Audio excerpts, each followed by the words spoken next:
السلام علیکم ورحمۃ اللہ وبرکاتہ۔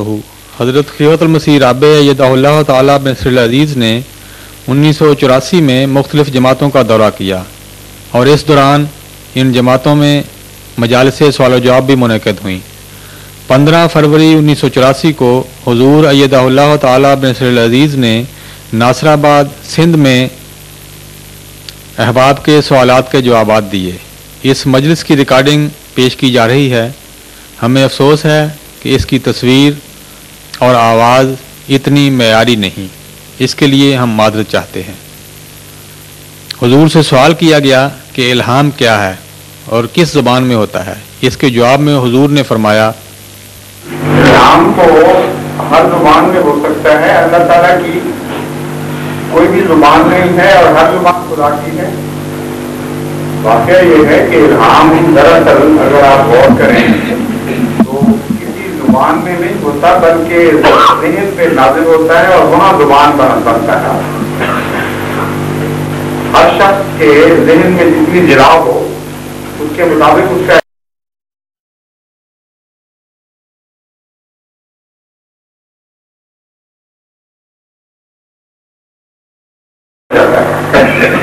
اور خدا تعالیٰ کی طرف سے تو صرف اس طرح ریڈیو کی لہریں ہوتی ہیں اس طرح کی لہریں پیدا ہوتی ہیں ایک پیغام کی۔ وہ پیغام انسان کے دل اور دماغ میں ڈوب کر لفظوں کی شکل ڈھال لیتا ہے اور بعض دفعہ وہ لفظ سنائی دیتے ہیں اور بتاؤ بات یہ ہوتا ہے کہ ایک فرشتہ ظاہر ہوتا ہے ظاہری شکل میں، انسان کی شکل میں، اور وہ بات کرتا ہوا دکھائی دیتا ہے۔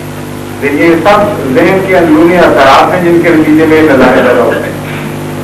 تو الہام تو کوئی ایک ایسا دلیل نہیں ہے کہ جس کے متعلق کہا جائے کہ فلاں زبان ضروری ہے۔ قرآن کریم بتاتا ہے کہ ان میں امت میں اللہ خلافی ہے نظیر، کوئی بھی دنیا میں قوم نہیں ہے جس میں خدا نے اپنا ڈرانے والا نہ بھیجا ہو۔ تو وہ خدا سے خبر پاکی ڈراتے تھے نا۔ جب آپ پتہ چلا کہ ہر قوم میں الہام ہوئے ہیں اور اس کے شواہد بھی ہوتے ہیں کثرت سے، ہر قوم میں اللہ تعالیٰ نے کلام فرمایا ہے۔ اس لیے الہام کے مطابق تو یہی نظریہ ہے کہ خدا تعالیٰ مختلف شکلوں میں اپنے پیغام کو جب بندے کو پہنچا دے تو خواہ وہ باہر سے آواز آئے، خواہ وہ فرشتہ بتائے، آگر خبر بتائے، یا ذہن میں پیغام پہنچے اور الفاظ میں ڈھل جائے، یہ ساری شکلیں الہام اور وحی کی شکلیں ہیں۔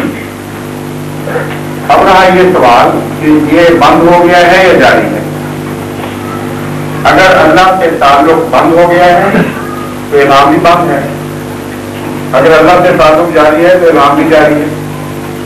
ورنہ بڑی ناانصافی ہوگی کہ پرانے زمانے کے لوگوں سے جب خدا تعلق رکھتا تھا تو ان سے پیار بھی کرتا تھا، کلام بھی کرتا تھا، اور آئندہ جب انسان ترقی کرے گا اور زیادہ روشن ہو جائے گا اس کا دماغ تو خدا کہے گا کہ تم جتنا مرضی مجھ سے تعلق مانگو میں تم سے کلام نہیں کروں۔ یہ نہ بولنے والا خدا جو ایک زمانے میں آ کر کلام بند کر دے وہ باقی نہیں رہا کرتا۔ کسی کمرے میں آپ آوازیں دیں اور جواب آئے وہاں سے، آپ کو یقین ہوگا کہ ہاں کوئی ہے۔ جب آپ دروازہ بھی کھٹکھٹائیں اور شور بھی ڈالیں اور جواب نہ آئے پھر آپ کو شک پڑتا ہے کہ تھا بھی تو ہو رہا۔ پھر آپ دروازے توڑ کے اندر جاتے ہیں کہ کہیں قتل تو نہیں ہو گیا، بھاگ تو نہیں گیا، کہاں غائب ہو گیا۔ تو ہم نے تو خدا کو اس طرح پایا قرآن کریم میں کہ آدم سے لے کر رسول کریم صلی اللہ علیہ وسلم ہر زمانے میں ہر ملک میں خدا کلام کرتا ہے۔ اب جو مولوی کہتے ہیں کہ خدا نے کلام بند کر دیا تو انسان سوچے گا کہ اب اس کو کیا ہو گیا۔ اب بھی لوگ روتے ہیں، اب بھی گریہ داری کرتے ہیں، اس کے در کھٹکھٹاتے ہیں، جواب کوئی نہیں آتا، تو خدا کو آخر کیا ہو گیا ہے۔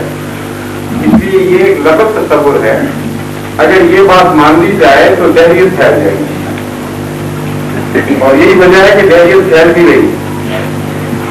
جن قوموں میں یہ خیال آ جائے کہ اب خدا نہیں بولے گا وہ قومیں آہستہ آہستہ دہریہ ہو جاتی ہیں۔ جن کی گفتگو ہی نہ رہے اپنے آقا سے وہ فردی وجود بن جاتا ہے۔ اس لیے جماعت احمدیہ کا یہ عقیدہ ہے اور قرآن سے جماعت احمدیہ ثابت کرتی ہے کہ خدا جس طرح پہلے کلام کرتا تھا آئندہ بھی کلام کرتا ہے اور ہمیشہ اس کا کلام کا دروازہ کھلا ہے. جس طرح پہلے کرتا تھا اسی طرح پھر کرے گا. اس کے کلام کے رستے بند تو نہیں ہوئے. یہ ہمارا عقیدہ ہے. باقی علماء کہتے ہیں نہیں وہی بند کلام بند. اور ایک طرف یہ کہہ کر دوسری طرف سے چور دروازے سے کلام جاری بھی کر دیتے ہیں. یعنی منہ سے کہہ دیتے ہیں بالکل بند کوئی نہیں. آئندہ سے خدا نے ہمیشہ کے لیے خاموشی اختیار کرنا. اور ان سے جب پوچھا جائے کہ جناب امام مہدی سے خدا بولے گا کہ نہیں بولے گا تو کیسے بولے گا. اس لیے مجبور ہے ماننے پر کہ امام مہدی کو خدا نے بنانا ہے تو بول کر ہی بنائے گا نا. وہم سے نہیں پیدا کرے گا امام مہدی کو. جس کو امام مقرر فرماتا ہے اس کو اس سے کلام کرتا ہے, اس کو بتاتا ہے کہ تو امام ہے. اس لیے سارے علماء مانتے ہیں کہ امام مہدی کو خدا نے خود مقرر کرنا ہے اور الہام سے مقرر ہوگا. بس ایک طرف سے دروازے بند بھی کر دیتے ہیں اور دوسری طرف پھر حضرت عیسیٰ علیہ السلام کے متعلق یہ مانتے ہیں کہ جب وہ دوبارہ دنیا میں آئیں گے ان کے نزدیک تو قرآن عیسیٰ میں آنا ہے نا. ہم تو کہتے ہیں امت محمدیہ میں ایک آدمی آئے گا جس کو خدا عیسیٰ کا خطاب دے گا. دوسرے علماء کہتے ہیں نہیں, پرانا عیسیٰ دوبارہ دنیا میں آئے گا اور جب آئے گا تو سارے علماء مانتے ہیں کہ خدا اس پر الہام کرے گا, اس پر وحی کرے گا. تو جو بند ہو گئی وہ جاری کس طرح ہو جائے گی پھر. اور اگر نہ مانے تو حدیث بھی کوئی چھوٹا کر دیتی. ہاں حضرت صلی اللہ علیہ وسلم نے فرمایا کہ جب مسیح ابن مریم نازل ہوگا اور دجال خروج کرے گا تو مسیح کو خیال پیدا ہوگا کہ اس سے جہاد کرنا چاہیے, لڑنا چاہیے. اللہ تعالیٰ اس کو وہی فرمائے گا. یہ لفظ ہے حدیث کے.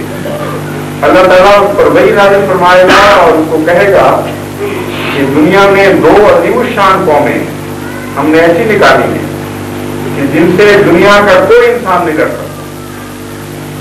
اتنا طاقتور ان کو بنا دیا ہم نے کہ کوئی دنیا میں بچہ ایسا نہیں جو ان سے لڑ کر ان کو بڑا پا سکے.